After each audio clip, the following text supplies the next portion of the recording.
Fighting out of the blue corner, Mosley. And his opponent across the ring, fighting out of the blue corner, Manny, Pac-Man,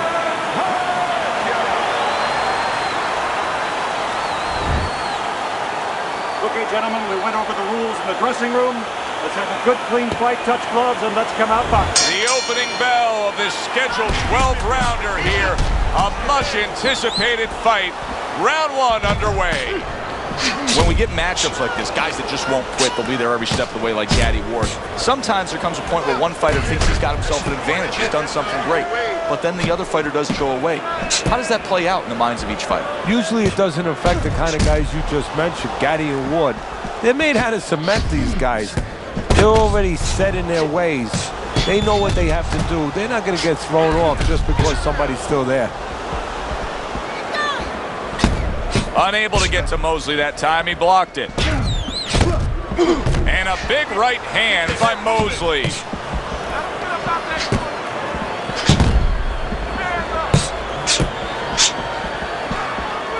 In and out, in and out, in and out. Let's move.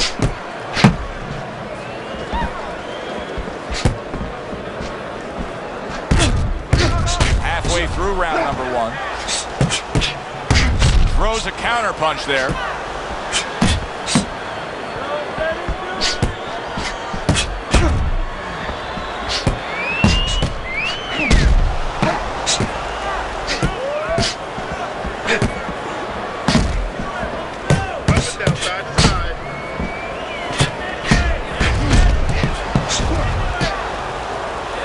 Good defense upstairs to stay away from that offensive assault.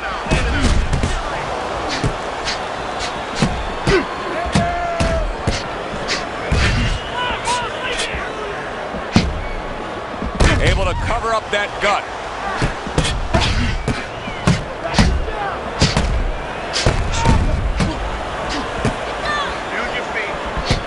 Able to cover up along the belt line, blocks that one.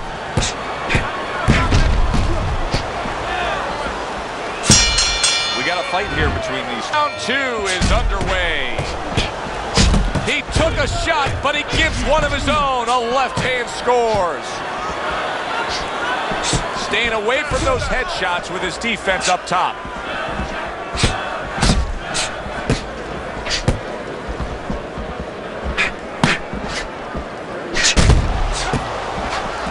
That was not well targeted by Sugar Shane. And he returns on that exchange. I remember sitting ringside in 1997 when Shane Mosley was able to defeat Philip Holliday and claim his first lightweight world title. Teddy, many said, boy, he could be a lightweight champ that reigned for years. He was a supreme lightweight, then he went up in weight. Yeah, he did, and that's what winds up happening. You know, in the old days, it happened sometimes because they couldn't keep their weight anymore. They moved up. But nowadays, it happens in search of more money because there's nobody at the lightweights. You move up looking for the big money fights.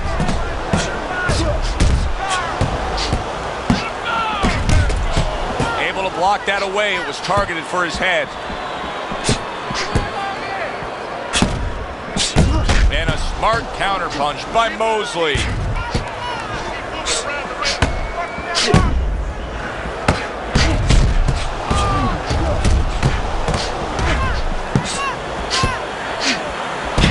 Good looking counterpunch.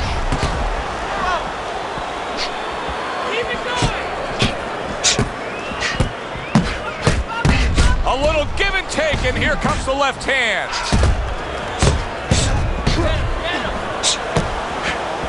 Able to get rid of that one.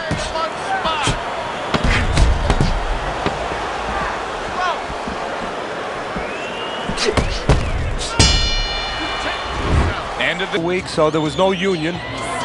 Cus believed in working on Sundays, so you couldn't go complain and say I'm being overworked. But I think seriously that the most important thing that I learned, of course, that from a technical standpoint, you have to be really secure in those areas. No matter how much talent a fighter has, you have to teach them right, teach them the fundamentals, but mentally. You have to understand that a fighter's really always under fear.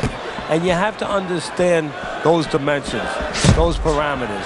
And you have to be able to find a way to get in there, understanding how he feels mentally, and understanding how that can impair his judgment, stop him from doing simple physical things.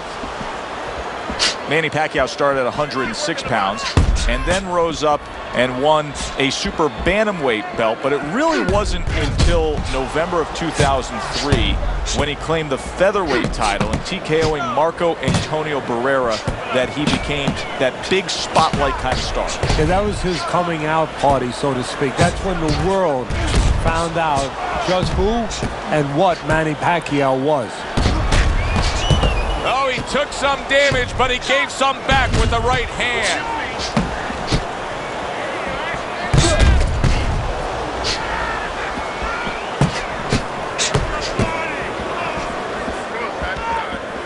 Very nice defensive guard there.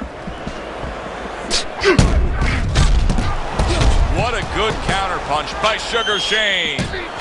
Teddy, is it possible that he didn't respect this fighter coming into the fight? Now, I know a lot of people would say, yeah, he's ahead on the scorecards, but you can just see the style of fight that this is, man. He's being tested. Yeah, I think it's a combination of two things. This guy being better than his record would indicate, and what you touched on, that he's a human being like anybody else. We look at the guy's record, we think of what kind of fight it's going to be.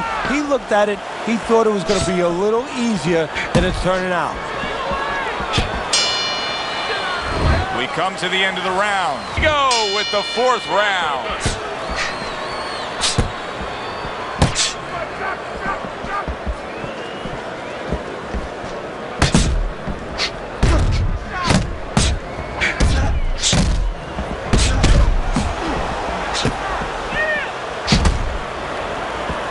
Not able to land the headshot.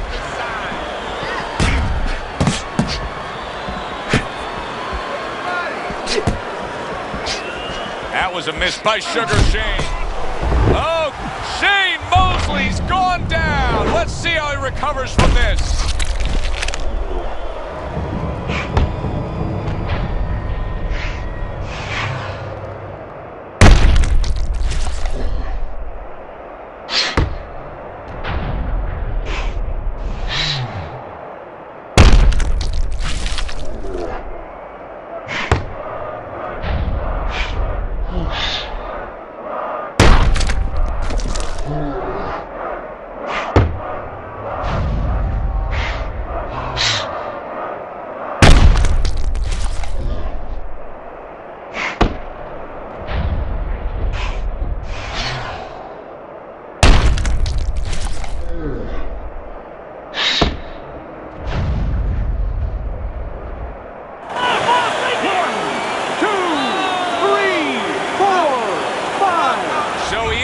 To get up to his feet after that knockdown, but Teddy, it's what's ahead that's the problem. Yeah, we're getting a peek right now into his heart, into his soul.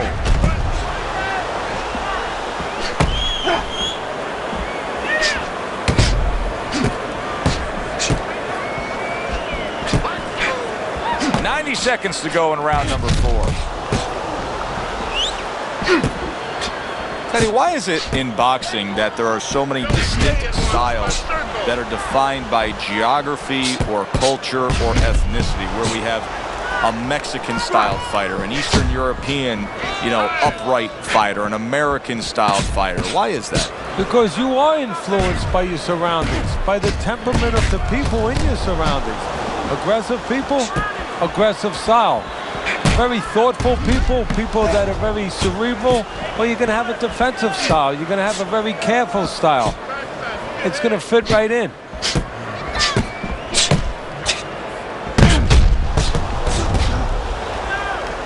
Back and forth they go, each man getting the best of it. Good block by Mosley. 10 seconds to go in this round.